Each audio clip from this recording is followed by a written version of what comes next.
কলেজের মধ্যেই গণধর্ষণ, তোলপাড় দেশ।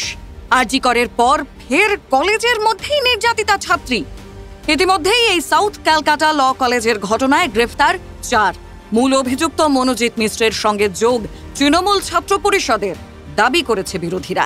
ঠিক কি হয়েছিল সেদিন, কি বলছেন ওই ছাত্রী?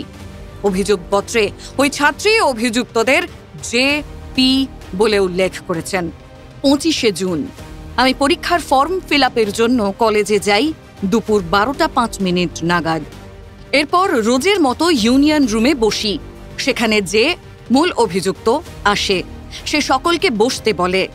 উনি কলেজে প্রভাবশালী, ছাত্র ইউনিয়নের অলিখিত প্রধান। সকলকে ইউনিয়নের পদ পাইয়ে দেন। আমি পদ পেয়েছিলাম। বিকেল 4টে নাগাদ আমি অন্য অনেকের মতো বাড়ি আসার জন্য প্রস্তুত হই, কিন্তু আচমকা একজনের সঙ্গে দেখা হওয়ার পর আমরা কথা বলতে শুরু করি। ফের ইউনিয়ন রুমের কাছে ফিরি। কিছুক্ষণ পর যে বিস্কুট নিয়ে আসে, আমাকে ফের ইউনিয়ন রুমের ভেতরে ডাকে।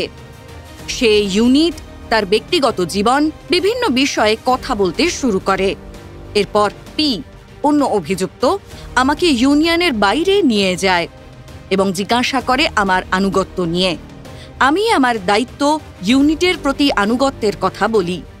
এরপর যে আমাকে পি সব বুঝিয়েছে কিনা জিজ্ঞাসা করে। আমি বলি হ্যাঁ, দাদা বলেছে।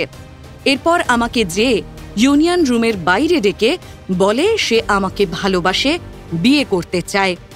আমি প্রত্যাখ্যান করি, বলি আমার বয়ফ্রেন্ড আছে, তার সঙ্গে আমি এমন করতে পারবো না।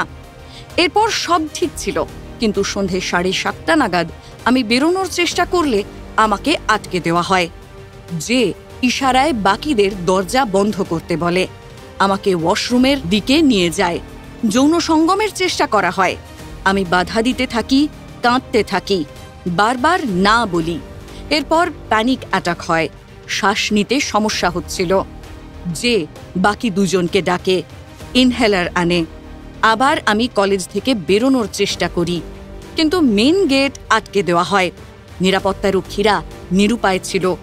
আমি পায়ে পড়ি, কিন্তু আমাকে গার্ড রুমে নিয়ে যাওয়া হয়, ধর্ষণ করা হয়। আমার বয়ফ্রেন্ডকে মেরে ফেলার হুমকি দেওয়া হয়। ভিডিও দেখিয়ে ভয় দেখানো হয়। সব ঘটেছে বাকি দুজনের সামনেই। আমি আহত হই, মাথায় চোট পাই। আমি পালানোর চেষ্টা করি, জীবন বাঁচানোর চেষ্টা করি। আমাকে হকি স্টিক দিয়ে মারা হয়। মৃতদেহের মতো অবস্থায় ছিলাম। রাত 10:50 নাগাদ বেরিয়ে আসি। বিচার চাইছি। নির্যাতিতার এই বয়ানের পরেই ফের উঠেছে প্রশ্ন, বিচার পাবেন তো তিনি?